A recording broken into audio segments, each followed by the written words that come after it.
semua, kita mulakan ibadah persekutuan doa kita malam hari ini.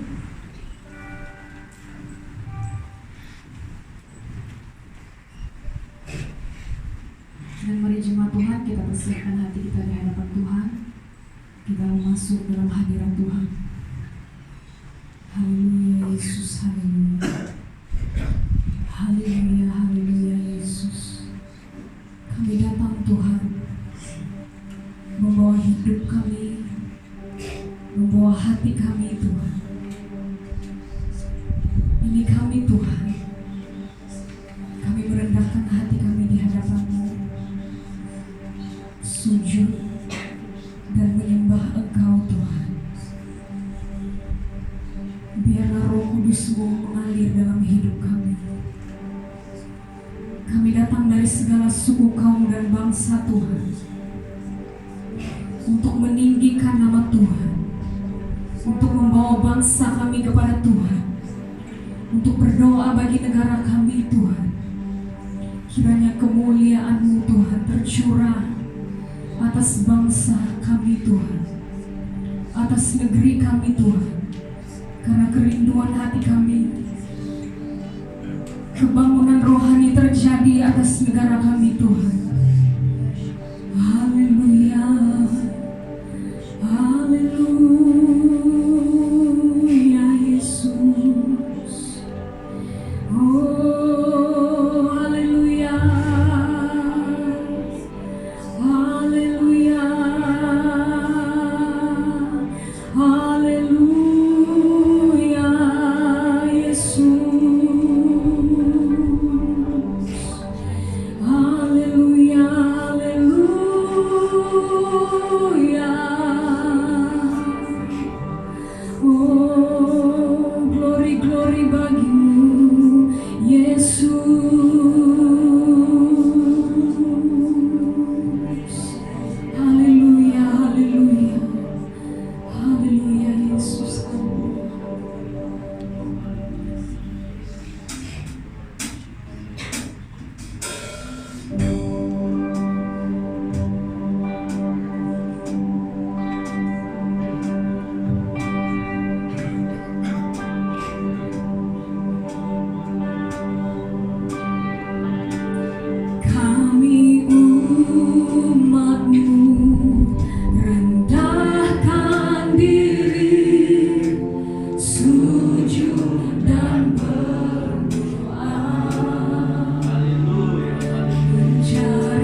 Jesus, haleluya.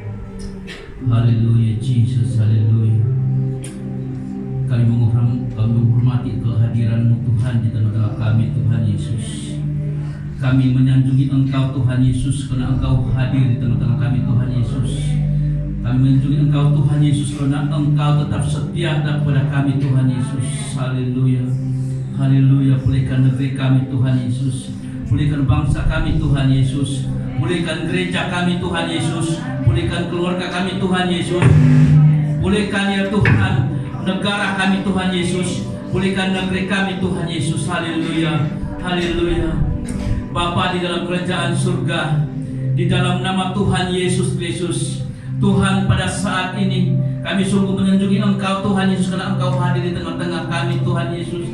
Engkau ada di tengah-tengah kami, Tuhan Yesus. Ibadah ya Tuhan Yesus, ibadah doa kami pada malam ini, Tuhan Yesus, kami percaya Tuhan bahwa ini bukanlah kehendak kami, Tuhan Yesus, tetapi adalah kehendak-Mu, Tuhan Yesus, untuk mempersatukan kami, memuji dan menyembah Engkau di rumah-Mu yang kudus ini, Tuhan Yesus. Maka Tuhan Yesus, kami berdoa, Tuhan Yesus, supaya ya Tuhan Yesus, Engkau hadir di tengah-tengah kami, Tuhan Yesus. Kehadiran-Mu yang luar biasa memenuhi ruangan ini, Tuhan Yesus, memenuhi setiap hati kami, tubuh kami, jiwa dan roh kami, Tuhan Yesus. Bahkan ya Tuhan, memenuhi setiap ya Tuhan anak-anak yang ada di belakang sana ya Tuhan Yesus. Bapa di surga, pulihkan Tuhan Yesus, pulihkan kami Tuhan Yesus, pulihkan kami Tuhan Yesus, pulihkan kami Tuhan Yesus. Haleluya. Pulihkan kami, pulihkan gereja-Mu Tuhan. Engkau ya Tuhan yang senantiasa ya Tuhan yang adil, yang baik ya Tuhan Yesus dalam kehidupan kami. Tuhan Yesus, bangsa-bangsa yang di luar sana ya Tuhan Yesus, Engkau pulihkan untuk ya Tuhan mengenal kepada-Mu dan masuk ke gereja ya Tuhan Yesus. Setiap ya Tuhan Yesus orang-orang muslim ya Tuhan, kepunyaan-Mu juga itu akan Engkau angkat ya Tuhan, akan masuk ke gereja ya Tuhan Yesus. Setiap ulama ya Tuhan Yesus, setiap ulama, setiap haji ataupun ya Tuhan Ustaz ya Tuhan Yesus, Engkau tidak pernah ya Tuhan memandang pada mereka dengan pandangan yang tidak katakan. Kamu manggil mereka ya Tuhan Yesus sesuai dengan firman-Mu, seperti mana ya Tuhan, Engkau tidak mau setiap orang ya Tuhan masuk ke dalam neraka, tetapi adalah masuk ke dalam kerajaan-Mu ya Tuhan Yesus. Kebangkitan rohani akan ya Tuhan Yesus Engkau berikan di negeri Sabah ini Tuhan Yesus. Kebangkitan rohani di mana-mana di negeri Sabah ini Tuhan Yesus. Di gereja ini Tuhan Yesus, Engkau bangkitkan rohani kami Tuhan Yesus. Terpujilah nama-Mu, terpujilah nama-Mu Tuhan Yesus. Haleluya. Malam ini kami mau ibadah ya Tuhan di gereja-Mu ini. Tuhan Yesus, kami telah memulakan ibadah ya Tuhan Yesus. Engkau telah menyatakan kuasa-Mu Tuhan Yesus. Maka Tuhan, Engkau letakkan ya Tuhan di dalam pujian kami Tuhan Yesus, dalam penyembahan kami Tuhan Yesus, sesuai dengan firman-Mu ya Tuhan di Mazmur 126 ayat 1 ayat 6 ya Tuhan Yesus, bahwa kami akan penuh dengan tawa-tawa ya Tuhan, sorak-sorai ya Tuhan Yesus, di dalam mulut kami, di dalam hati kami. Engkau limpahkan Tuhan Yesus roh-Mu ya Tuhan Yesus. Terpujilah nama-Mu Tuhan Yesus, biar supaya kami Engkau lindungi dengan lindungan kuasa Roh Kudus-Mu Tuhan Yesus, dan darah-Mu Tuhan Yesus akan melindungi kami pada malam ini Tuhan Yesus, supaya kami ya Tuhan bebas memuji menyembah Engkau Tuhan Yesus. Dan setiap roh setan iblis yang menawan pemikiran kami sehingga kami tidak ibadah padamu sungguh-sungguh, Tuhan Engkau hancurkan semuanya itu Tuhan Yesus. Engkau hancurkan semuanya itu, Engkau hancurkan semuanya dalam pemikiran kami, di dalam tubuh kami. Yang sakit Engkau sembuhkan ya Tuhan Yesus, yang penuh cita Engkau bangkitkan dengan mereka Tuhan Yesus. Tidak perlu mengumpat untuk memuji Engkau ya Tuhan Yesus. Engkau bangkitkan ya Tuhan Yesus. Terpujilah nama-Mu. Yang ditawan dari kuasa setan iblis, Engkau ya Tuhan hancurkan semuanya itu Tuhan Yesus. Terpujilah nama-Mu Tuhan. Pada saat ini biar sebagai ibadah kami Tuhan Yesus penuh dengan keberanian masuk dalam hadirat yang kudus ya Tuhan Yesus, untuk puji dan sembah Engkau Tuhan Yesus. Terpujilah nama-Mu. Terima kasih Bapa di surga. Kami siap sedia untuk memuji Engkau, dan supaya kami lompat-lompat seperti benar-benar dan jatuh melompat ya Tuhan Yesus, untuk memuji dan menyembah Engkau ya Tuhan Yesus. Haleluya. Terima kasih Bapa di surga. Kami buka ibadah kami Tuhan dalam nama Yesus. Haleluya. Haleluya. Amin.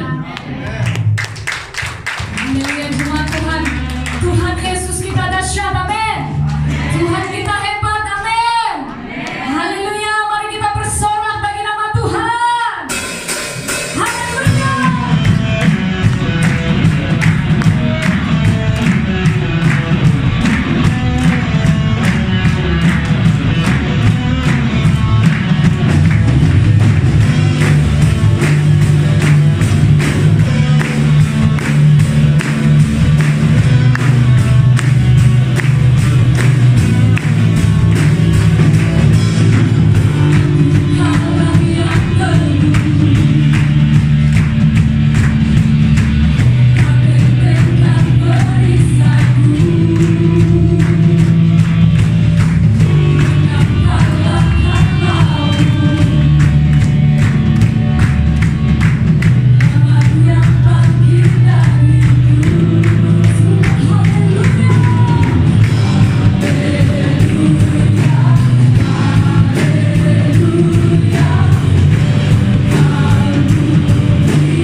Raja pemenang.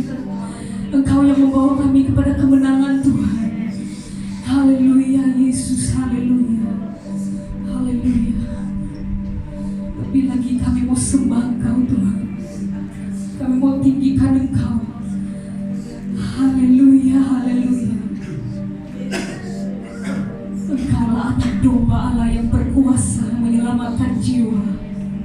Juru selamat dunia, Yesus Kristus Tuhan. Haleluya Yesus, haleluya.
biar kami dapat belajar sedikit demi sedikit sehingga menjadi bertambah-tambah dalam kehidupan kami kebenaran dan berkat firman Tuhan yang menjadikan kami umat Tuhan, domba-domba Tuhan yang hidup beribadah, yang mengerti dan menyelami rencana dan kehendak Tuhan dalam setiap pribadi kami semua.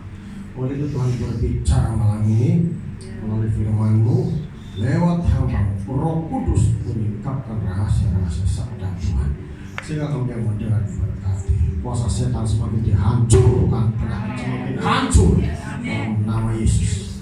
Ini berdoa mengucap syukur. Amin.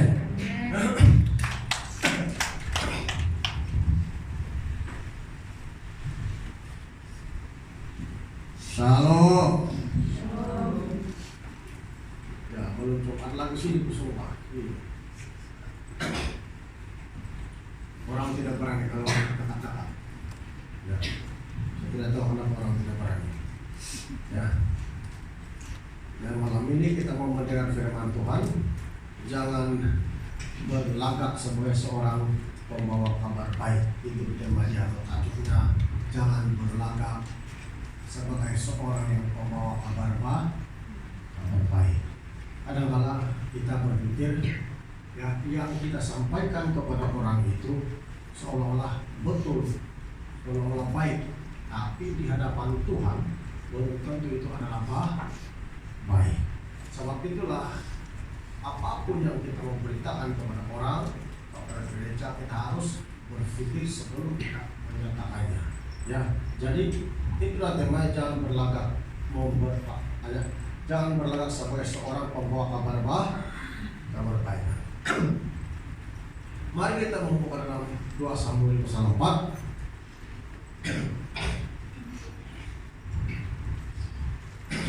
Karena yang panjang, kita tidak mau panjang dulu.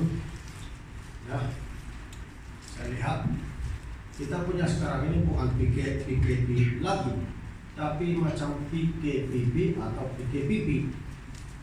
Bukan yang PKB. Itu yang SOP dikasih lakat saya itu mesti PKP. Itu saya bilang PKP kan, PKP itu SOP PKP, artinya yang mulai itu pergerakan kawalan pergerakan itu kan. Ya, sekarang macam bukan PKP, kita sudah macam PKPB atau PKPB, artinya kita sudah di situ.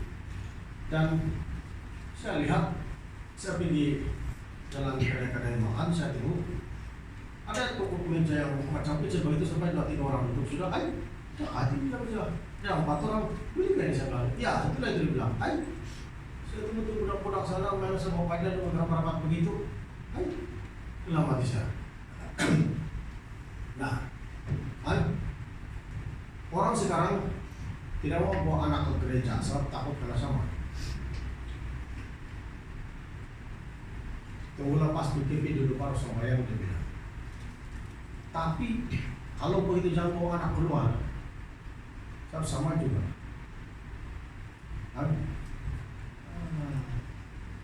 Iman apa ini? Saya lihat jalan-jalan. Kali itu PKP tidak boleh bawa anak keluar. Amin. Tidak boleh juga. Tapi sekarang saya lihat, nah, apapun, ya. Masing-masing kita mencari Tuhan. Amin. Oke, 2 Samuel pasal 4 ayat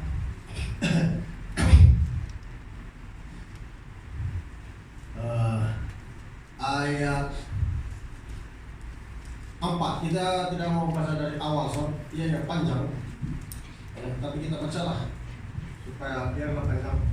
Mungkin lebih sudah pokok 10 pun mungkin sudah punya masa sudah ada extend. Sudah kena extend nggak? Kurasa ini. Sebab itu kadang-kadang ya baru kurasa bukan 10 saja.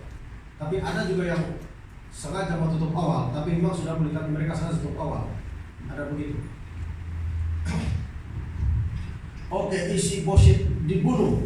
Ya, tajuk di sini. Tapi saya berikan tema jangan berlagak sebagai seorang pembawa kabar baik. Ayat 1, ketika didengar anak Saul bahwa Abner sudah mati di Hebron, maka hilanglah keberaniannya dan terkejutlah seluruh orang Israel. Anak Saul mempunyai dua orang sebagai kepala gerombolan. Yang satu bernama Bana dan yang kedua bernama Rekab. Keduanya anak Rimon, yaitu anak Saul. Ya, anak Saul mempunyai dua orang sebagai kepala gerombolan, yaitu siapa? Yang satu bernama Bana dan yang kedua bernama Rekab. Keduanya anak Rimon, bukan si Rimon orang Benyamin dari Beerot. Sebab Beerot pun terhitung daerah Benyamin. Jadi ini ada kaitan keluarga Saul.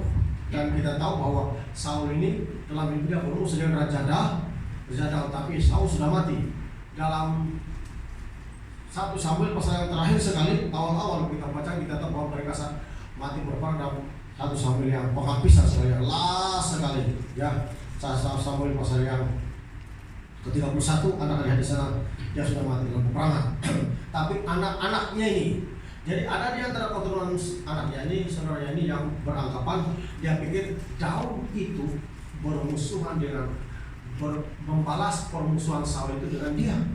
Padahal Daud tidak demikian. Jangan lupa 1-2 kali Daud membiarkan Saul hidup walaupun ada peluang untuk membunuh. Amin.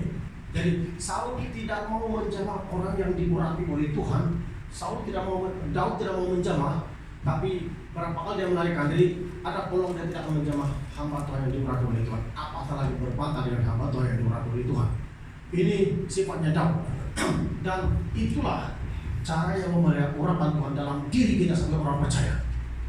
Bukan saja orang yang diurapi itu kita tidak boleh lawan atau berbantah, tapi kita sendiri juga harus menjaga urapan dalam diri kita supaya kita pun tetap berada dalam pengurapan Tuhan. Amin. Sebab kita sombong ada urapan, dan kita sombong itu api kita lihat. Nah, jangan sampai itu lari. Jadi ayat 3, orang Beerot sudah melarikan diri ke Gitaim dan menjadi pendatang di sana sampai sekarang. Ayat 4, Yonatan anak Saul mempunyai seorang anak laki-laki yang cacat kakinya, yang berumur 5 tahun ketika datang kabar tentang Saul dan Yonatan dari Yisrael, inang pengasuhnya mengangkat dia pada waktu itu lalu lari. Tetapi karena terburu-buru larinya, anak itu jatuh dan menjadi timpang. Ia bernama Mephiboset. Anak-anak Rimon yang orang Beerot itu, yakni Rekab dan Bana, pergi lalu sampai pada waktu hari panas dari ke rumah Isiboset ketika ia sedang berbaring siang hari. Isiboset ini anak Saul, ya. Jadi mereka banyak ada kaitan macam keluarga begitu, bersaudara. Katalah kita bilang 1, 2, 3 kali yang macam-macam lah, ya. Ayat yang 6, kebetulan penjaga pintu rumah itu mengantuk dan tertidur ketika sedang membersihkan gandum. Demikianlah Rekab dan Bana menyusup ke dalam. Mereka masuk ke dalam rumah itu ketika Isiboset sedang terbaring di atas tempat tidurnya, di dalam kamar tidurnya. Membunuh dia lalu memenggal kepalanya. Mereka membawa kepalanya itu lalu berjalan semalam-malaman melalui jalan dari Araba Yordan. Kepala Isiboset itu dibawa mereka kepada Daud di Hebron, dan mereka berkata kepada raja, inilah kepala Isiboset anak Saul, musuhmu itu yang ingin mencabut nyawamu. Tuhan pada hari ini telah membiarkan Tuanku Raja mengadakan pembalasan atas Saul dan atas keturunannya. Amin. Nah, itu firman Tuhan. Kita berencana dulu. Mereka berpikir dengan membunuh keluarga Saul itu, mereka disetujui oleh Raja Daud. Jadi mungkin dalam pemikiran mereka kita bunuh karena ini musuh Raja Daud, supaya dengan itu mereka juga mendapat mungkin ganjaran daripada Raja Daud atau macam mana. Jadi mereka mau itu pengenalan baik kepada Raja Daud. Mereka berpikir mereka sedang membawa kabar baik kepada Raja Daud, sebab anak Saul ini yaitu Isiboset telah dibunuh oleh mereka di atas tempat tidurnya, dibunuh, dipancung dengan pedang sekali dan dia mati. Jadi mereka pikir karena ini musuh Daud. Mereka pikir hati Daud itu seperti hatinya yang suka membalas kejahatan dengan kejahatan. Bayangkanlah itu, Mereka pikir begitu hatinya Raja Daud. Bahkan mereka beriaya membawa, malam-malam mereka menyusul di Yordan, malam-malam mereka bawa itu kepala begini macam penggerak saudara. Sekali sampai ke Raja Daud, ini musuh Tuanku, Raja. Itulah seperti tema, jangan berlagak sebagai pembawa kabar baik. Mereka pikir membawa kabar yang baik setelah membunuh Isi-Boset. Jadi Rekab dan Baana ini berpikir sudah membawa kabar baik kepada Raja Daud. Lalu kepala Isi-Boset itu dibawa ke Hebron. Dan inilah dia dan bilang musuh Tuhan. Sampai di sana, apa kata Raja Daud? Orang yang berlagak ini sebagai pembawa kabar baik. Ayat 9, tetapi Daud menjawab Rekab dan Baana saudaranya, anak-anak Rimon, orang Berut itu, katanya kepada mereka, demi Tuhan yang hidup, yang telah membebaskan nyawaku dari segala kesesakan. Ketika ada orang yang membawa kabar kepadaku demikian, Saul sudah mati, dan memandang dirinya sebagai orang yang menyampaikan kabar baik. Amin. Maka aku menangkap dan membunuh dia di Ziklag, dan dengan demikian aku memberikan kepadanya upah kabarnya. Hati-hati. Sebab sebelum ini nanti kita baca, ada orang membunuh Saul. Saul memang sudah mati, belum mati itu, jadi ada orang Amalek membunuh dia. Lalu dia ambil itu jamang di kepala itu jamang ada pada Raja Saul itu, dan dibagi pada Raja Daud. Lalu Daud tanya, dia teliti dari mana Saul, bagaimana kau bunuh dia, begini bilang ke orang Amalek. Daud bilang, apakah kau tidak sedang membunuh orang di urapi Tuhan, dia bilang. Dia pikir dengan itu Daud senang mendengar berita itu. Tapi Tuhan juga bunuh untuk orang Amalek. Nah, kita lihat di sini, inilah sikapnya Baana ini dan Rekab. Apa? Itu kan? Dia bilang sebagai Rekab, Baana dan Rekab ini, Rekab dan Baana ini. Dia pikir begitulah dalam pikirannya. Lalu mereka bunuh ini keturunan ini anak Saul itu. Saul dan kepalanya dibawa kepada Daud di Hebron. Sampai di sana, nah, Daud dikasih tahu ada orang Amalek begini menganggap telah membawa kabar baik. Kadang kala kita sering kali kita berpikir yang kita sampaikan kemarin itu kepada hamba Tuhan oleh Allah, kabar yang boleh menyangkut kesalahan kita. Amin. Jangan lupa, kalau mungkin seorang hamba Tuhan itu memang suka disuap-suap, suka dipengaruhi hal yang jahat, mungkin bila ada yang begitu, betul, ya setuju. Tapi jangan lupa, apa itu jangan lupa? Gereja Tuhan mengandalkan pengurapan Tuhan. Pengurapan Tuhan itulah pekerjaan Roh Kudus. Pengurapan tidak akan mengurapi setiap orang percaya kalau hidup yang melibatkan di dalam balas membalas. Amin. Jangan lupa, Alkitab tidak membalas kita balas dengan daging dan darah. Itu hukum Taurat. Gigi ganti gigi, mata lagi ganti mata. Jadi kalau gigi Anda yang taring itu kena cabut karena dipukul orang, kau yang taring pun dipukul juga balik supaya sama-sama tidak taring. Itu hukum Taurat. Ya, itu hukum Taurat. Tetapi Yesus kan sudah datang untuk menggenapi hukum Taurat. Yesus tidak mengajar kita lagi demikian. Jadi ini Baana. Ya, demikian demi kawan dan Rekab.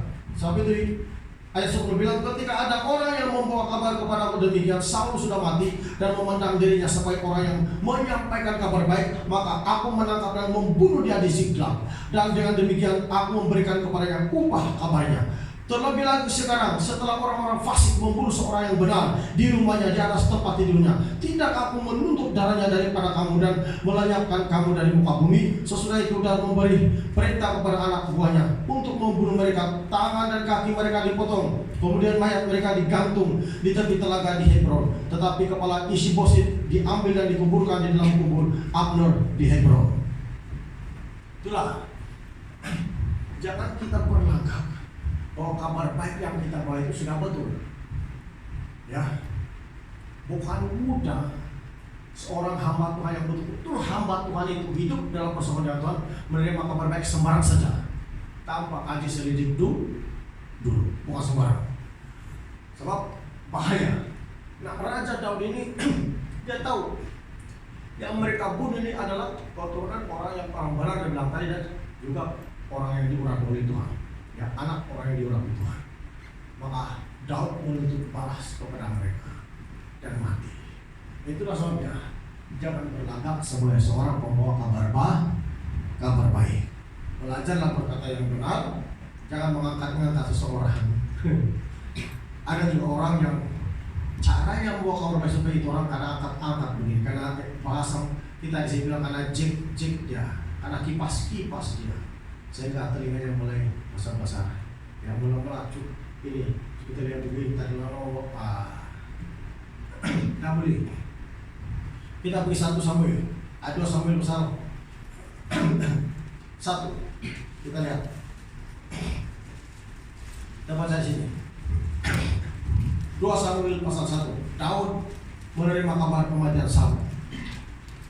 Setelah Saul mati dan ketika Daud kembali sesudah memukul kalah orang Amalek dan tinggal 2 hari di Ziklag, maka datanglah pada hari ketika seorang dari tentara dari pihak Saul dengan berpakaian berkoyak-koyak dan tanah di atas kepala. Ketika ia sampai kepada Daud, sujudlah ia ke tanah dan menyembah.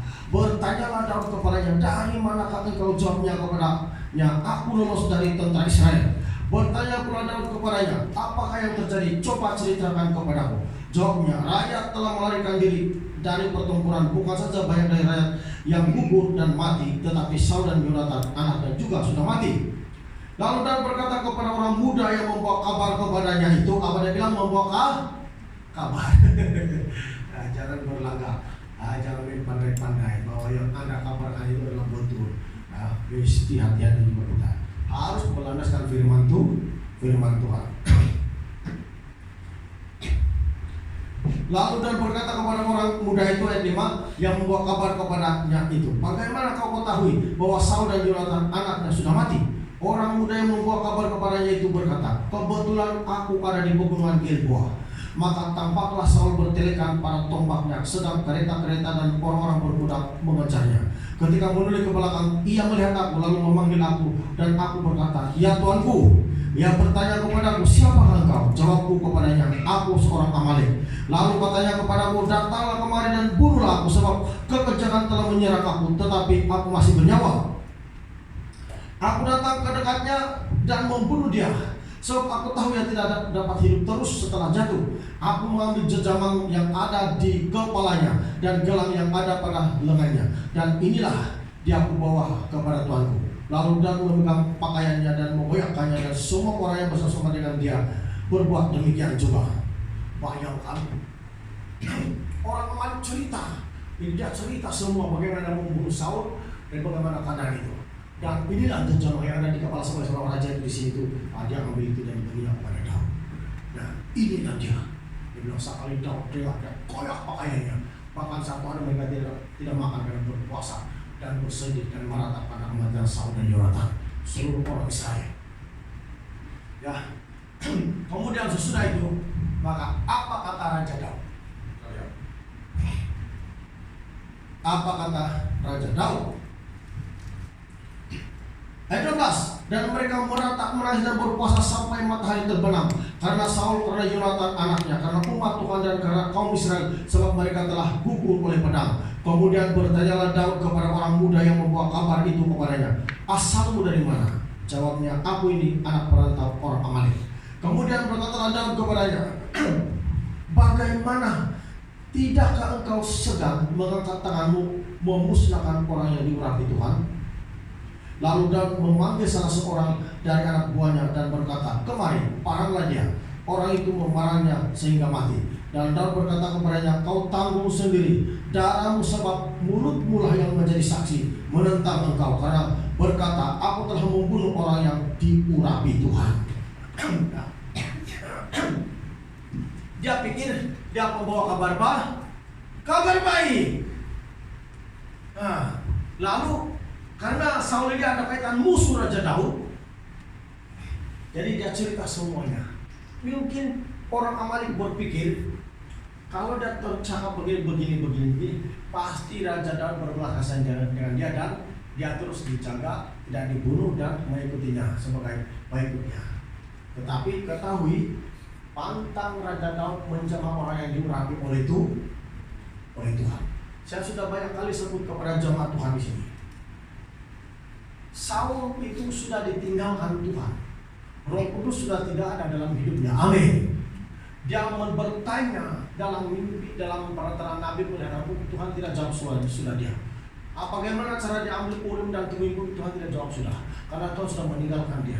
Apatah lagi Roh Kudus dalam dirinya. Memang urapannya sudah tidak ada.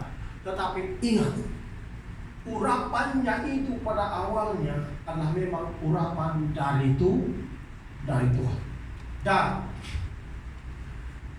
orang yang seperti itu kadang-kala diizin oleh Tuhan juga. Banyak orang-orang yang sudah diurapi tadi kadang-kala lemah dan turun imannya atau jatuh dalam imannya kepada Yesus sebab perkara-perkara dunia dan kehidupan sehari-hari dan sebagainya. Tetapi kadang-kala bangun kembali. Kadang-kala Tuhan memperlihatkan kita di sini supaya kita dapat belajar. Ya, dapat belajar supaya kita jangan memandang rendah hamba-hamba Tuhan yang pernah diurapi dan sudah jatuh. Amin. Hati-hati. Sama ada dia hamba Tuhan atau jemaat biasa, jangan pandang rendah dengan mereka. Teguran kebenaran firman itu memang patuh, tetapi di dalam hati tidak ada sikap untuk memandang rendah dengan mereka. Hati-hati. Apatah lagi kalau seorang hamba Tuhan itu masih lagi hidup di dalam kebenaran dan dalam pengurapan Tuhan, boleh dicakap-cakap ataupun dibaca-baca. Amin. Hati-hati. Kalau orang tetap diberkati Tuhan dan tidak mau menerima kutukan, jangan biarkan pikiran kita yang dikuasai roh jahat itu terus-menerus mengata-ngatai hamba-hamba Tuhan yang diurapi oleh Tuhan siapapun. Hati-hati, karena ini boleh mendatang kutukan dalam hidup kita, penyakit dalam keluarga kita, dan sebagainya. Maka berhenti. Amin. Jangan menganggap diri kita sebagai pemberita atau pemberi pendapat kepada orang lain yang terbaik, padahal kita berlandaskan firman Tuhan. Firman Tuhan terang-terangan, tapi Anda tidak pakai ayat firman Tuhan untuk menyokong kebenaran, dan kita mulai punya pikiran kita untuk begini-begini, siapa pernah dia itu begini-begini. Hati-hati. Kalau Anda tidak mau rohani Anda mati terus, hati-hati. Kalau kita tidak mau rohani kita terus menurun, iman kita terus menurun, hati-hati.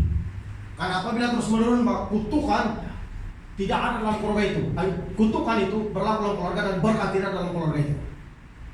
Karena akibat dari ulah tingkah mulut kita. Amin. Ulah tingkah itu bukan saja dari kelakuan kita, tapi ulah tingkah mulut kita sendiri yang jahat di hadapan Tuhan. Sebab itulah jemaat Tuhan, jangan kita berlagak sebagai seorang yang membawa kabar baik.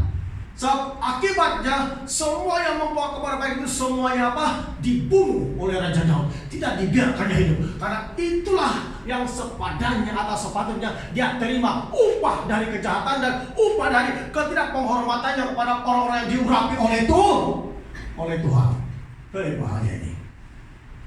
Orang sekarang banyak memandang rendah hamba-hamba Tuhan. Kalau kau lihat dalam YouTube banyak perdebatan, tapi jangan pandang rendah itu, biasa saja. Itu urusan mereka. Tapi jangan sama sekali memandang rendah hamba Tuhan dan mengatakan hamba Tuhan. Kalau Anda mau terus diberkati oleh Tuhan. Bahaya ini. Ya, sekejap kita beribadah, sekejap gereja tutup. Tapi saat jemaat Tuhan awal kita beribadah, kita harus supaya gereja jangan tutup lagi. Amin.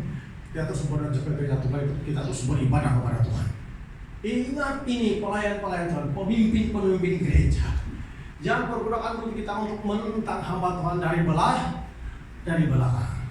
Padahal betul sudah dia cakap berlandaskan firman Tuhan. Ada juga yang paling betul di sana karena guna pikiran otak. Ya, ada Roh Kudus di situ. Ya, lihat Raja Daud. Inilah yang terjadi kepada 10 pengintai. Musa bilang pergi mengintai tanah Kanaan. Dikirimnya 12 pengintai. Sesudah mereka pulang dari pengintaian, yang duluan tampil di hadapan Musa dan Harun adalah 10 pengintai. Manakala Kalib bin Yefinu, Yosua bin Nun belum lagi. Tapi 10 pengintai tampil duluan dan mengatakan, memang negeri yang kami intai itu, kata tidak berlimpah-limpah sudah mati. Dan inilah panggul kami buat, kami kandar. Wah. Tapi dia bilang, orang-orang di sana mau makan penduduknya. Dia pikir kalau dia sedang membawa kabar baik dalam pemikirannya itu kabar baik, Musa akan ubah rencananya untuk apa? Pergi ke tanah Kanaan. Dia pikir dengan cara itu rakyat semua menyokongnya, ya. Tapi sebagian menyokong mereka, sebagian tidak. Dan Anda tahu semua orang yang menyokong 10 pengintai ini mati di padang gurun karena Tuhan. Mereka berlagak sudah berpikir sudah membawa kabar baik.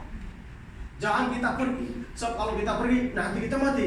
Lebih baik kita jangan pergi. Nah, mereka pikir cara itu boleh menyelamatkan keluarganya, istri, anak-anaknya, supaya jangan mati. Tapi siapa bilang tidak mati? Musa bilang tak pergi.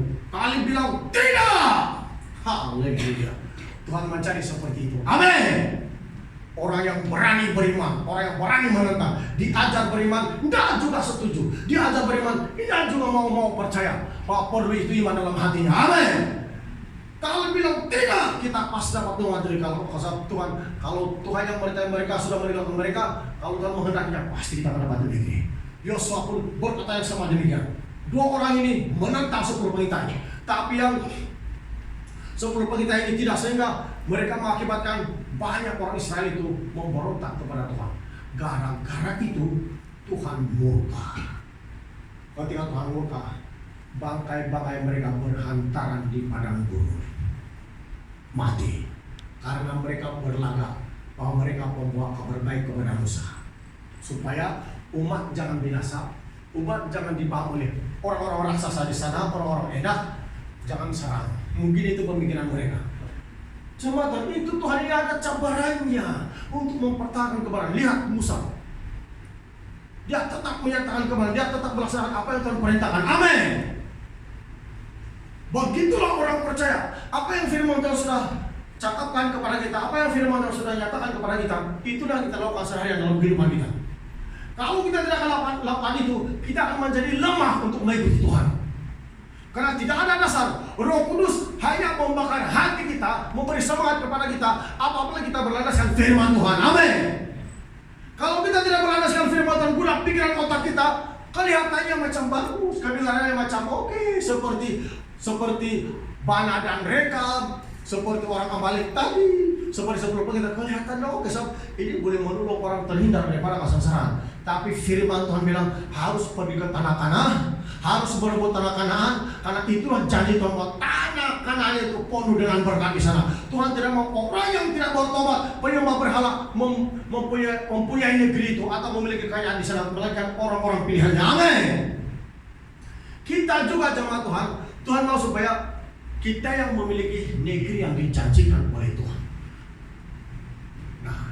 Memang kita bukan seperti zaman ini, tapi secara rohaninya pekerjaan-pekerjaan yang boleh mendatangkan berkat bagi kita itu merupakan satu Kanaan bagi kita. Amin.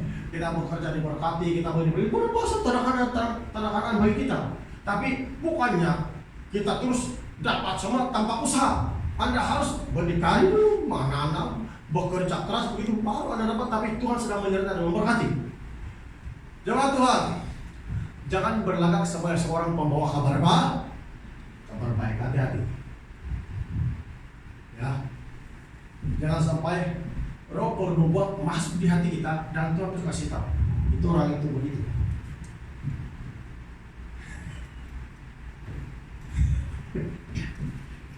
Dia begini itu dia dapat di belakang. Jangan sampai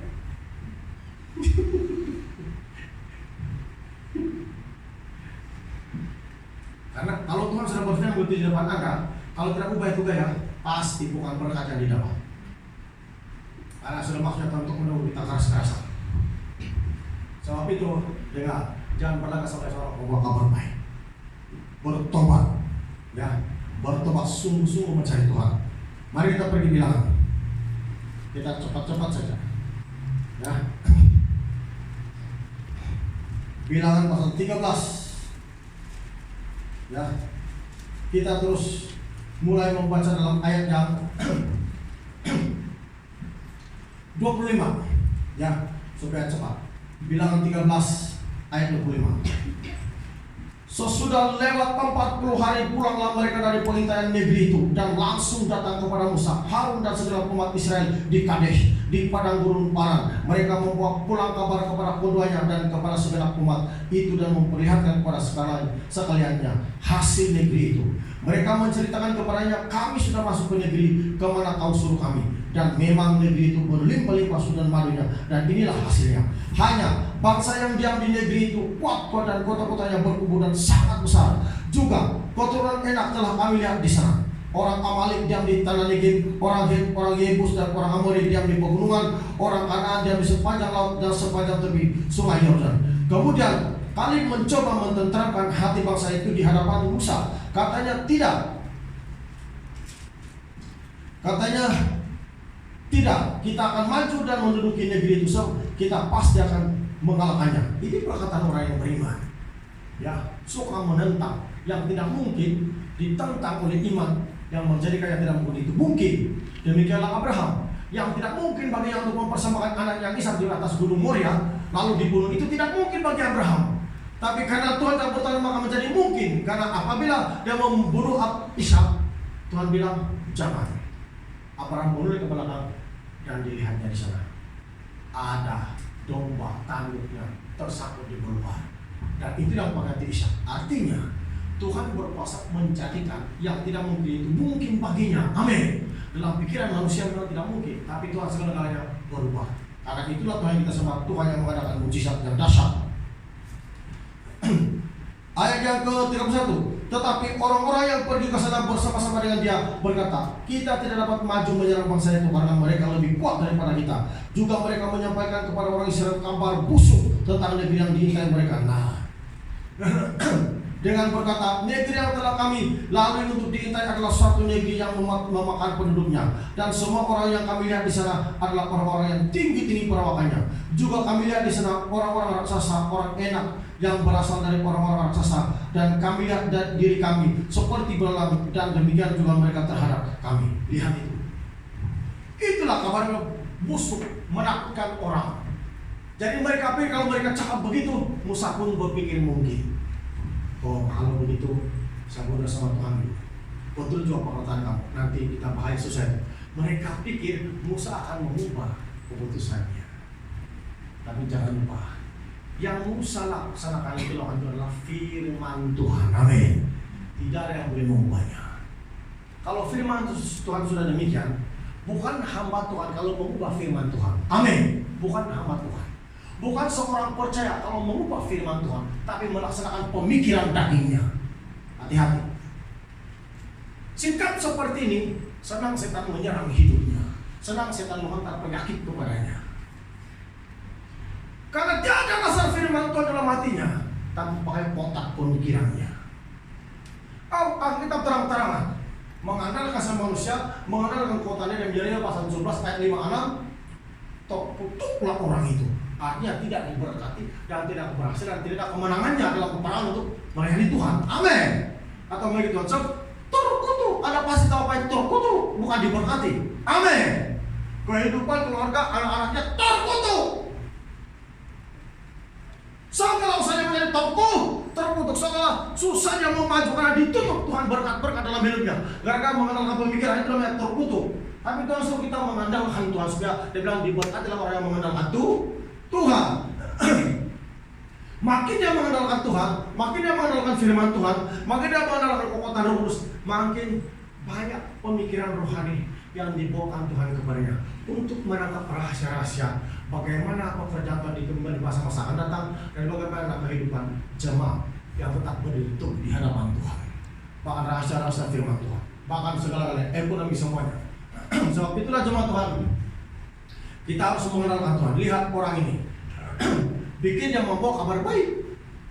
Jangan berlagak sebagai pembawa kabar baik. Dorang pengen Musa setuju, tapi kita lupa saja. Ya, kita lihat 1 Samuel pasal 14, Bilangan pasal 14. Apa dia bilang? Apa Tuhan bilang?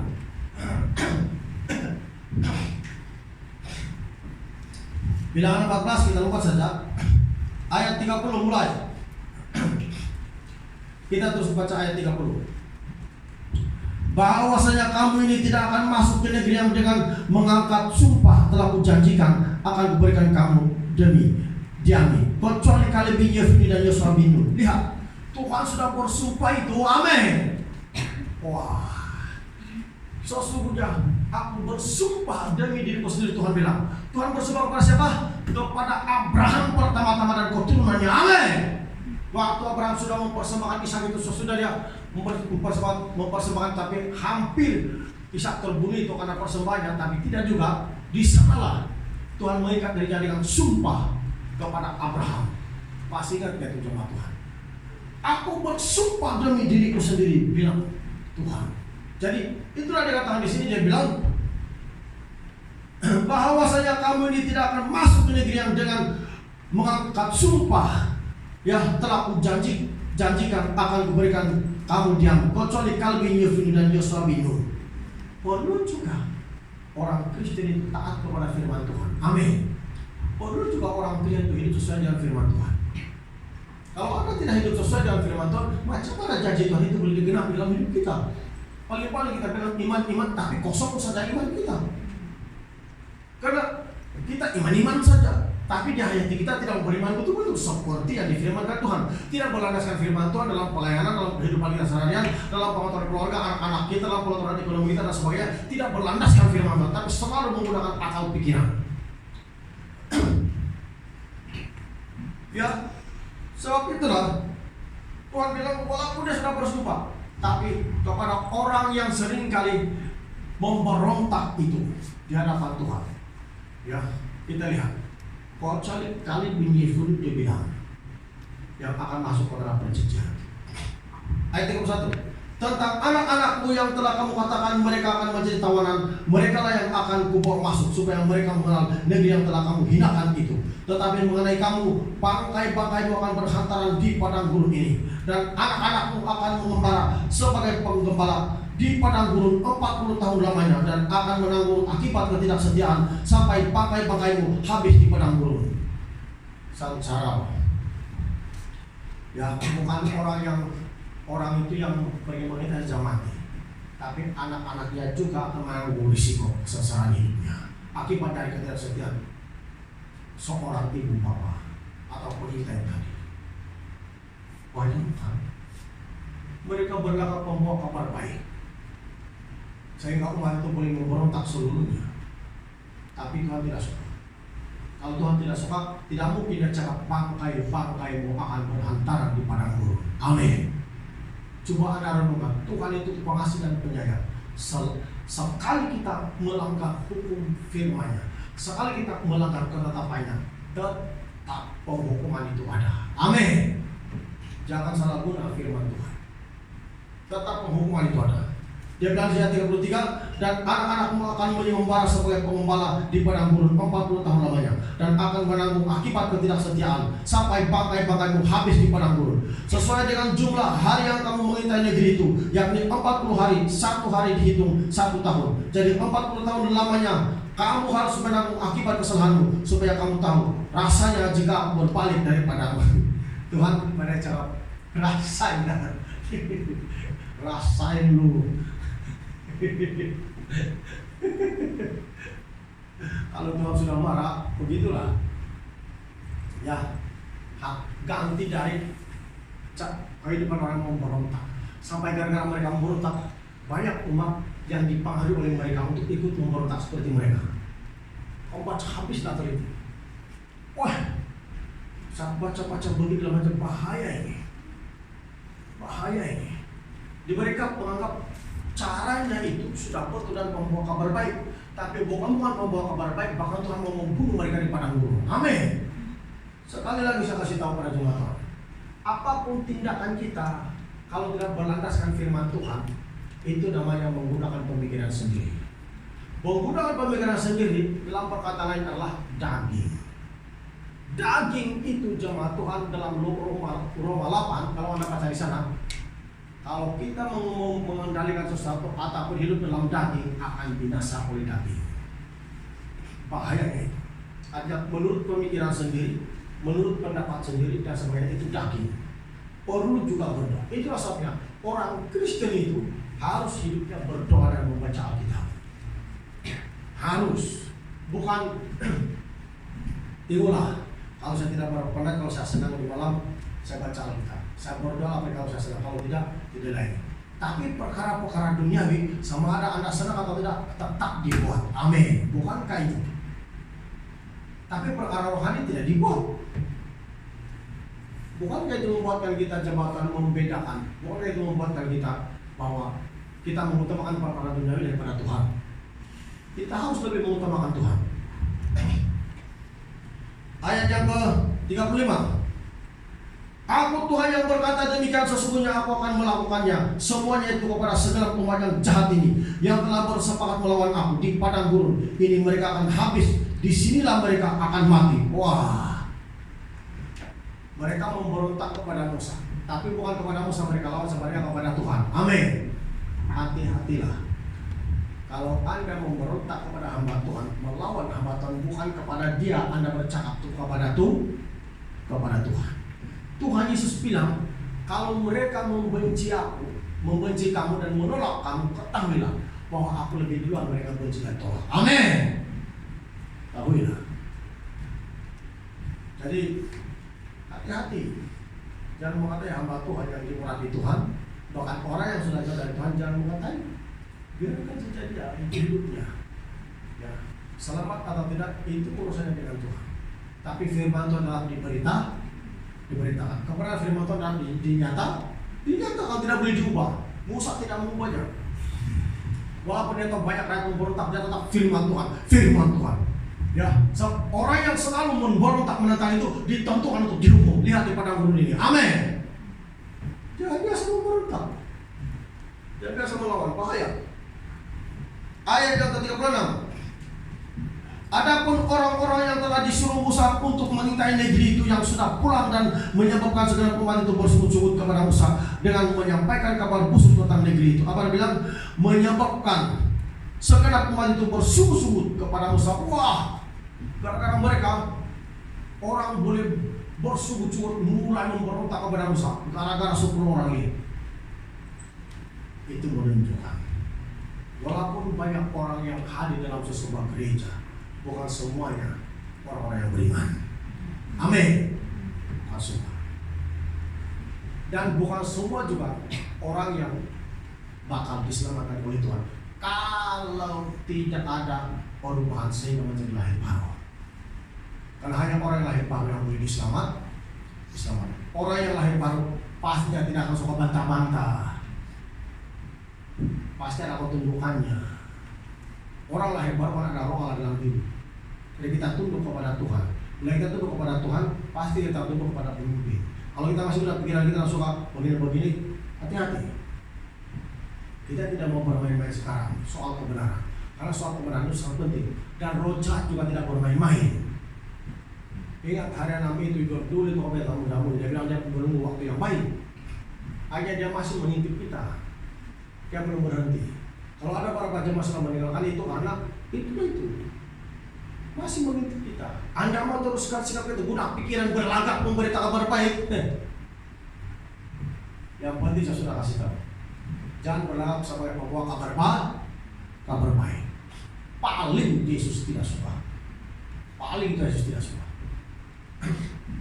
Kemudian ayat 37. Orang-orang itu mati karena telah di hadapan Tuhan, tetapi yang tinggal hidup dari orang-orang yang telah pergi mengintai negeri itu hanyalah Yosua bin Nun dan Kaleb bin Yefune. Apa dia bilang? Orang itu mati karena telah di hadapan Tuhan. Mati. Semua orang itu mati. Apakah Tuhan tidak mengasihi? Sedangkan mereka itu dicipta segambar dengannya, sama seperti kita. Jangan salah guna kasih karunia Tuhan. Banyak kali saudara kepada jemaat Tuhan. Memang Allah itu pengasih dan penyayang. Memang Allah itu pengampuni dosa. Tapi kenapa mereka masih lagi dihukum? Jangan salah guna. Jangan gara-gara Tuhan itu pengasih dan penyayang, kita logikakan Tuhan itu pengasih dan penyayang. Tuhan itu mengampuni begini. Memang Tuhan mengampuni. Tapi kalau salah tetap salah punya. Amin. Tetap dikasih apa? Dikasih betul. Supaya yang salah itu jangan terus salah. Tapi kalau orang itu tidak dapat menerima, itu bahaya dia.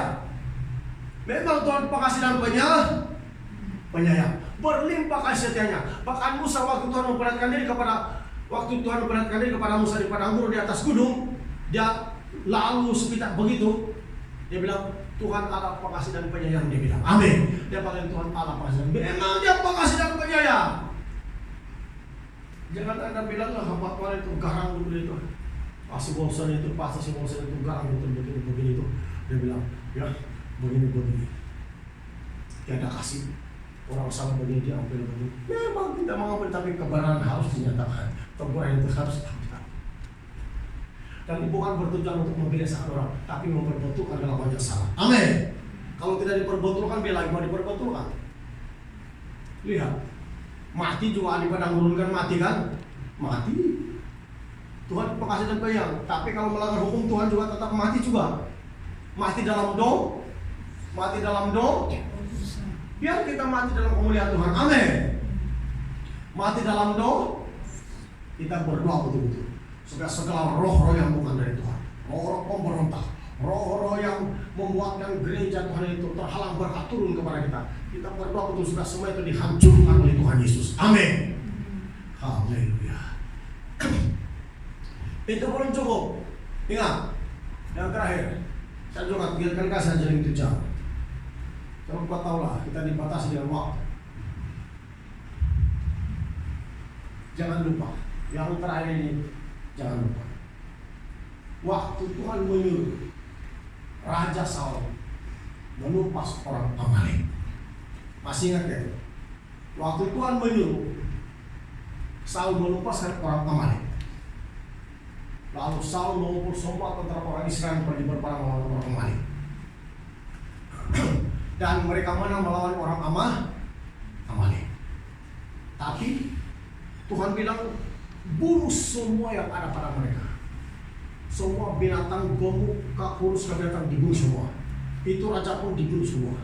Tidak boleh ada yang diselamatkan. Bunuh semua. Lalu Saul pergi berperang dan menang. Tapi kambing domba yang gemuk tidak dibunuhnya. Yang kurus-kurus, yang ada cacatnya, yang mungkin kambing-kambing domba yang kuat kentut mungkin karena bau saja dibunuhnya. Tapi bukan orang lain.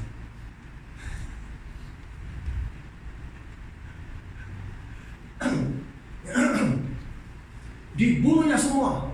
Tetapi yang gemuk-gemuk dia tidak bunuh. Karena alasannya umat itu menyelamatkannya untuk dipersembahkan kepada Tuhan. Lalu malam itu datang firman Tuhan kepada Nabi Samuel. Tuhan bilang, aku menyesal menjadikan Saul sebagai raja, sebab dia tidak melaksanakan firman. Lalu pagi-pagi sebelum malam Samuel tidak dapat tidur. Pagi-pagi dia jalan menjumpai Saul. Dia berjumpa dengan Saul. Dari jauh Saul sudah nampak Samuel. Diberkatilah, dia bilang, aku telah melaksanakan firman Tuhan.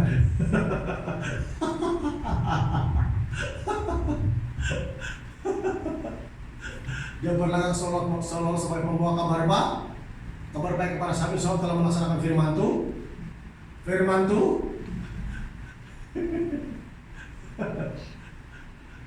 Ayo jemaat Tuhan, bangkitlah iman kita. Jangan tidur. Buka pintu hati kita untuk menerima berkat Tuhan. Jangan seperti itu. Dia bilang, diberkatilah engkau. Aku telah melaksanakan firman Tuhan. Dia bilang, memang yang dia ingin dia laksanakan melawan orang Amalek dan banyak yang mati. Tapi firman Tuhan, domba, kambing, gemuk, kuruskah harus dibunuh semua. Dan itu raja jangan ditangkap dia, tapi dibunuh semua. Amin. Tapi dia selamatkan. Karena apa? Gemuk kan? Mungkin kasihan kah? Mungkin untuk dijadi korban kan? Dia bilang, alasan saja dia jadi korban. Banyak untuk. Lalu waktu Samuel datang, aku telah melaksanakan firman Tuhan.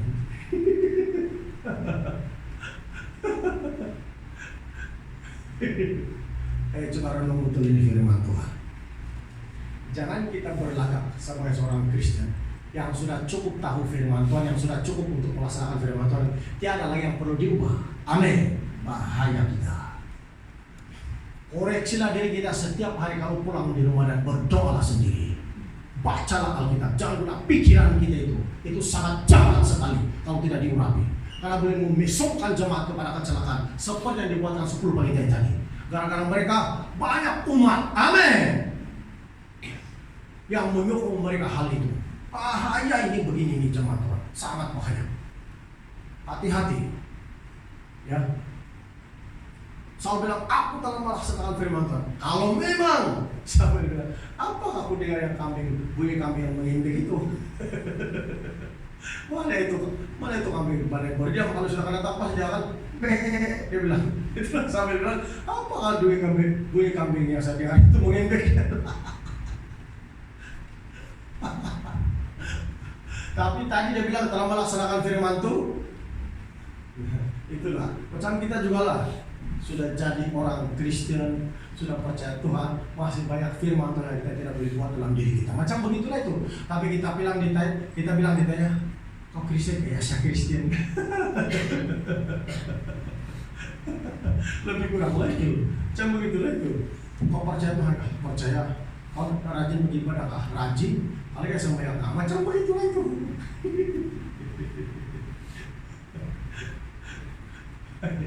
Bahaya ya.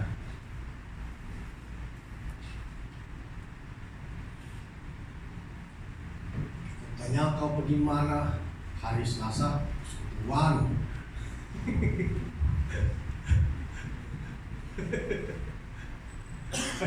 Beri persembahan mereka recehan, apa itu recehan?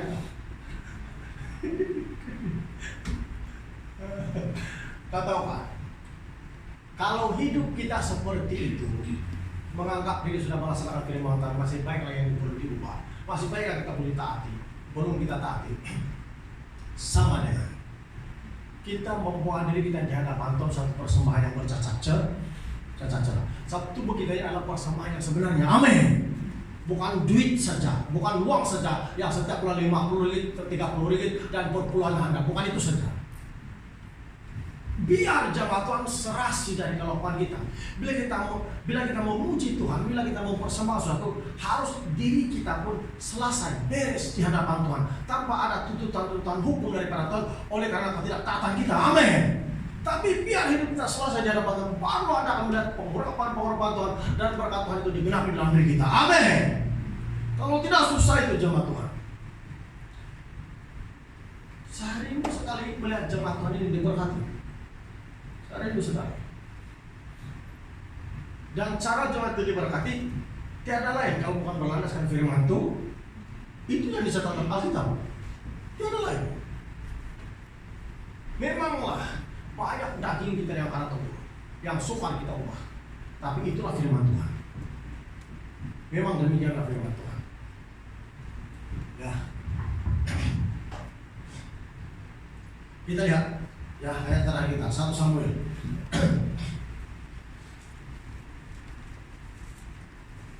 Pasal 15. Ya, kita baca sampai pasal 15 ayat 10. Ayat 10 sampai ayat 15. Jangan baca-baca ya. 1 Samuel pasal 15 ayat 10 sampai 15. Lalu datanglah firman Tuhan kepada Samuel demikian, aku menyesal karena aku telah menjadikan Saul raja, sebab ia telah berbalik daripada aku dan tidak melaksanakan firmanku. Maka sakit hatilah Samuel dan ia berseru-seru kepada Tuhan semalam-malaman. Artinya semalam-malaman dia tidak tidur, dia berdoa. Ya, kita bilang bahasa dia bilang sepanjang malam. Amin. Semalam-malaman sepanjang malam. Lihat, ada salingan Samuel. Tuhan bilang dia tidak melaksanakan firman, tapi Saul bilang dia telah melaksanakan firman Tuhan. Tapi Tuhan bilang tidak. Bayangkan itu. Saul bilang dia telah melaksanakan, tapi Tuhan bilang tidak. Mari Anda sokong Tuhan enggak si Saul ini. Jadi jangan kita jangan kita hidup seperti itu. Sekurang-kurangnya kita tahu kita sama manusia yang pasti banyak orang, tapi sekurang-kurangnya kita ada usaha untuk mengubah hidup kita dan minta pertolongan dari Roh Kudus. oleh kasih karunia Tuhan kita pasti akan berubah juga. Amin. So, orang-orangnya kalau langsung tidak mau berubah, ayat yang ke 12. Lalu Samuel bangun pagi-pagi untuk bertemu dengan Saul, tetapi diberitahukan kepada Samuel demikian, Saul telah ke Karmel tadi dan telah didirikannya baginya suatu tanda peringatan. Kemudian ia balik dan mengambil Joshua ke Gilgal. Ketika Samuel sampai kepada Saul, berkatalah Saul kepadanya, diberkatilah kiranya engkau oleh Tuhan. Aku telah melaksanakan firman Tuhan. Ya kan? Dia hanya membunuh itu kambing kurus-kurus, tapi yang gemuk tidak. Tapi dia bilang, aku telah melaksanakan firman Tuhan. Itulah kehidupan rohani kita hari-hari. Kita pikir sudah cukup rohani kita itu kalau sudah sembahyang. Kita pikir sudah cukup rohani kita itu kalau sudah berkumpul begitu. Tapi kita tidak tambah di rumah untuk berdoa, baca Alkitab dan belajar mentaati firman Tuhan sedikit demi sedikit. Kita pikir sudah cukup begitu. Tapi Tuhan mau kan seluruh firman-Nya itu harus ditaati. Itulah sebabnya kalau memang Tuhan mau demikian, dia tidak akan cakap Saul tidak melaksanakan firman. Tapi karena Tuhan mau seluruh firman itu harus ditaati. Karena firman Tuhan berkata, barang siapa menuruti seluruh hukum Tuhan, tapi mengabaikan salah satu daripadanya tetap berdosa. Amin. Itu yang bahaya. Jadi itulah saya katakan, kita harus berusaha. Sekalipun banyak yang kita tidak dapat taati karena ketidaksempurnaan dan kelemahan kita sebagai manusia, tapi dalam hati kita ada usaha untuk mentaatinya, Anda akan berbahagia. Amin. Haleluya. Tapi kalau langsung tidak mau berpikir untuk berbuat, tapi asyik saja membenarkan diri, menyatakan itu sudah betul, pembawa kabar baik, wah, ini bahaya ini. Kita habiskan baca ayat 14. Tetapi kata Samuel, kalau begitu, apakah bunyi kambing domba yang sampai ke telingaku dan bunyi lembu yang kudengar itu? Nah, kan saya bilang tadi, dia bilang, bilang tuh kambing. Kalau lembu lagi, wah, nah itu. Apa itu? Samuel bilang, kamu sudah melaksanakan firman Tuhan. Sedangkan itu semua perlu dibunuh. Artinya semua firman Tuhan harus dilaksanakan dalam hidup kita sehari-hari. Amin. Amin. Jangan tidak laksanakan. Karena kalau kita bilang sudah melaksanakan, tapi Anda tidak melaksanakan, Tuhan bilang baru melaksanakannya. Tuhan mau kita melakukan seluruhnya. Dia bilang di sini ayat 15.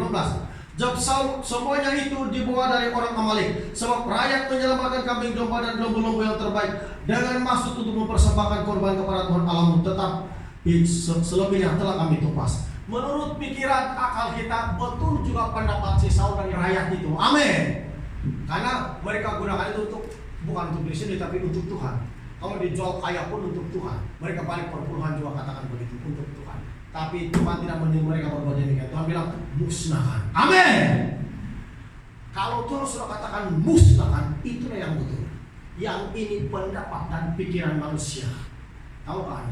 Dan macam beginilah selalu merusak hidup kita dan gereja Tuhan. Kalau kita tidak mau belajar berdoa dan mengandalkan diri kepada Tuhan dan membiarkan diri kita dipimpin oleh Roh Kudus setiap hari. Ini bukan pimpinan Roh Kudus namanya ini. Pimpinan diri sendiri. Bilang terang-terangan firman Tuhan, musnahkan semua, tapi tetap berpikir seperti itu. Kelihatannya seperti firman Tuhan juga. Saya sudah bilang, semuanya diselamatkan untuk dipersembahkan kepada Tuhanmu. Nah, kelihatannya masuk akal juga menurut pikiran kita. Amin.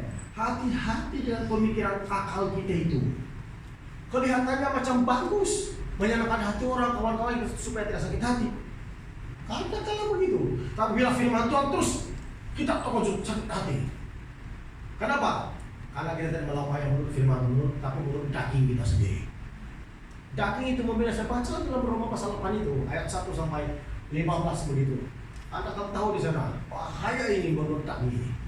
Coba pikir betul. Kelihatan macam masuk akal sah. Oh, kita bilang kalau kita mungkin sehari-harian tidak apa. Betul juga dia cakap. Kalau mereka tangkap pelihara pun mereka jual pun, oh nah, tidak bagi perpuluhan kepada gereja. Mereka persembahkan pun tidak persembahkan kepada, bukan mereka bawa dia mana-mana, tapi dipersembahkan kepada Tuhan menurut apa yang mereka cakap. Amin. Menurut akal kita, logika kita memang betul lah. Tapi apa Tuhan bilang? Bunuh. Itulah yang kita mau belajar bagaimana mentaati firman Tuhan. Itulah sebabnya selalu saya cakap kebenaran Tuhan itu tetap kebenarannya. Tapi jangan salah guna tempatnya itu kebenaran. Jangan Anda berguna untuk menutup kesalahan sendiri. Itu salah guna itu tempat itu. Salah itu tempat. Memang kebenaran tetap kebenaran, tidak boleh dirubah. Tapi jangan pakai firman Tuhan untuk menutup kesalahan sendiri. Salah tetap salah. Saya sendiri banyak kesalahan di hadapan Tuhan, bukan kamu saja.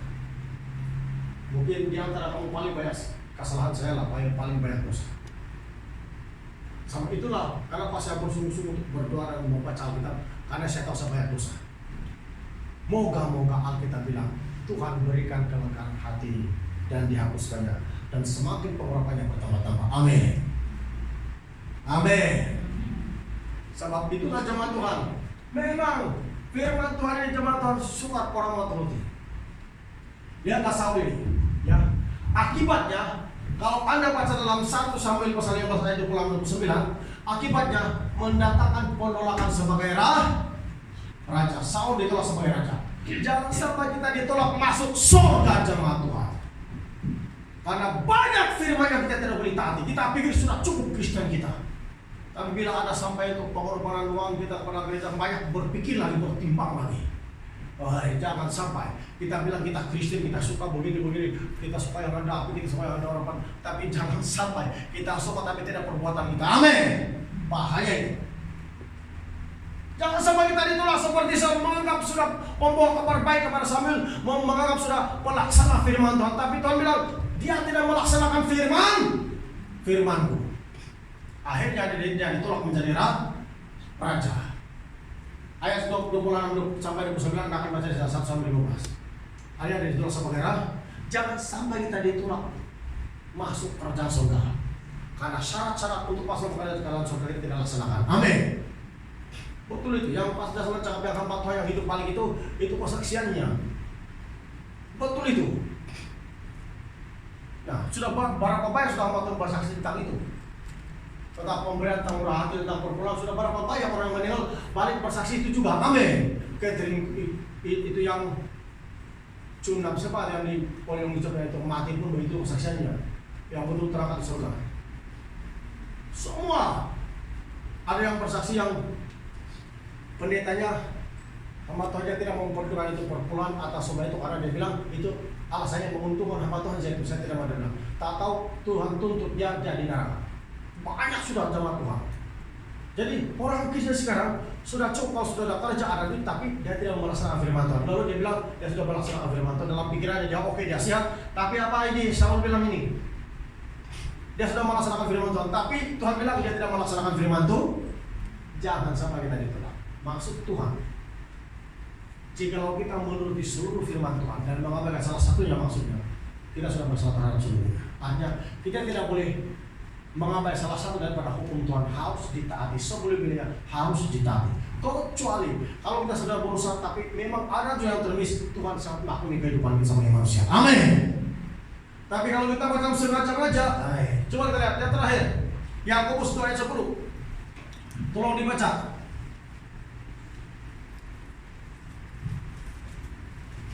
Bila siapa membacalah. Jadi kali. Surat Yakobus 2 ayat 10.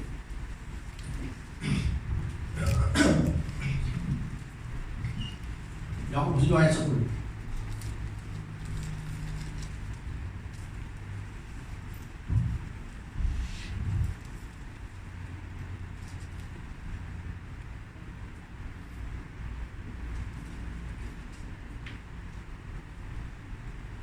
Yakobus pasal 2 ayat 10. Ya. Sebab barang siapa menuruti seluruh hukum itu, tetapi mengabaikan satu bagian daripadanya, dia bersalah terhadap seluruhnya. Ya. Kan? Bersalah kan? Nah, coba bahasa Malaysia dia enak, ada tak beda? Bahasa Malaysia, baca.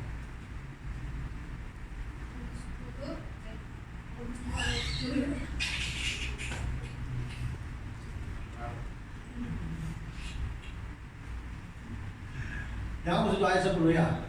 Yakobus 2 ayat 10. Sesiapa yang melanggar salah satu perintah Taurat, melanggar seluruh Taurat. Nah, jangan Anda bilang baca begitu, oh pas dia itu mengusapnya Taurat, bukan sekarang. Itu perjanjian lama, amin. Perjanjian baru, amin. Perjanjian Yakobus. Kalau bahasa Malaysia di sini, itu kan dia tulis begitu bunyinya. Kalau dalam bahasa Indonesia macam yang tadi itu kita dengar. Kan Taurat itu hukum Tuhan, firman Tuhan. Kalau kita menuruti seluruh tapi salah satu kita abaikan, sudah pasal terhadap sebelumnya. Jadi belum kita membunuh orang, belum kita mencuri tolong orang, tapi kita masih orang, belum lagi kita mencuri. Baru membiarkan firman itu salah satu kita abaikan, sudah bersalah. Amin. Bayangkan tuntutan Tuhan itu. Apalagi kalau mencuri itu kita masih orang, bukan saja kita bersalah tapi darah pun naik. Jangan-jangan orang yang tinggi darah itu suka mencuri telur ikan masin orang.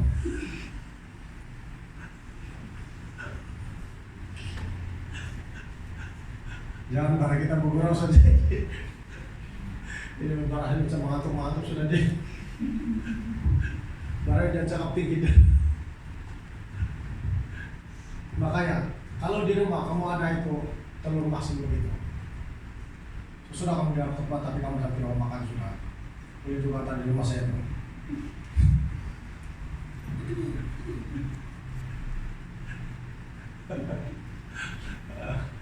Haleluya, haleluya. Ini puji Tuhan, puji. Haleluya. Oke, kita puji Tuhan. Haleluya.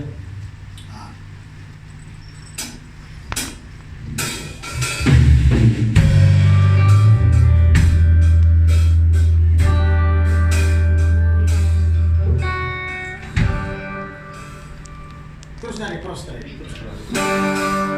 Haleluya, haleluya, bagi anak domba.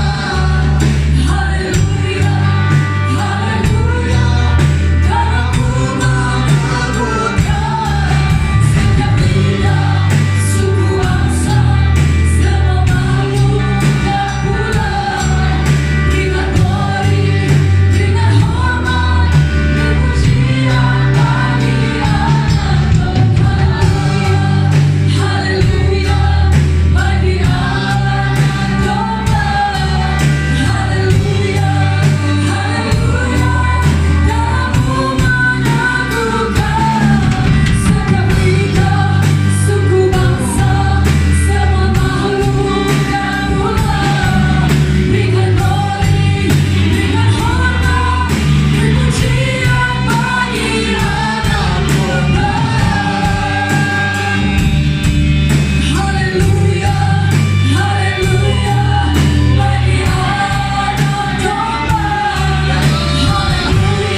yang sakit atau apa, silakan namanya.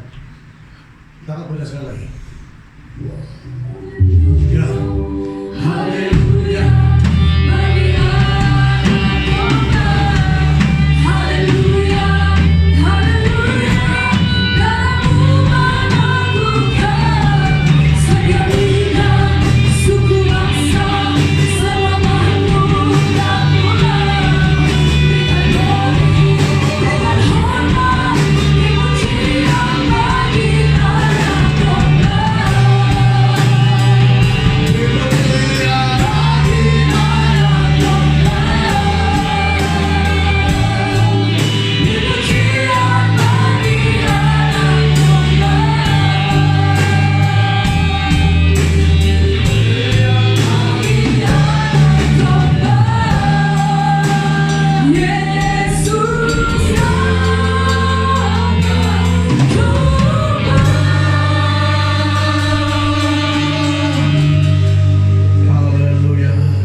Berdoa jemaat terus berdoa negara kita. Berdoa terus supaya Tuhan terus hancurkan penyakit coronavirus ini. Berdoa terus supaya Tuhan terus melawat keluarga kita, ekonomi kita. Berdoa terus supaya Tuhan terus memberikan kepada kita kekuatan. Jiwa kita terus dijamah oleh Tuhan, mengalir dalam pemurahan Tuhan. Haleluya.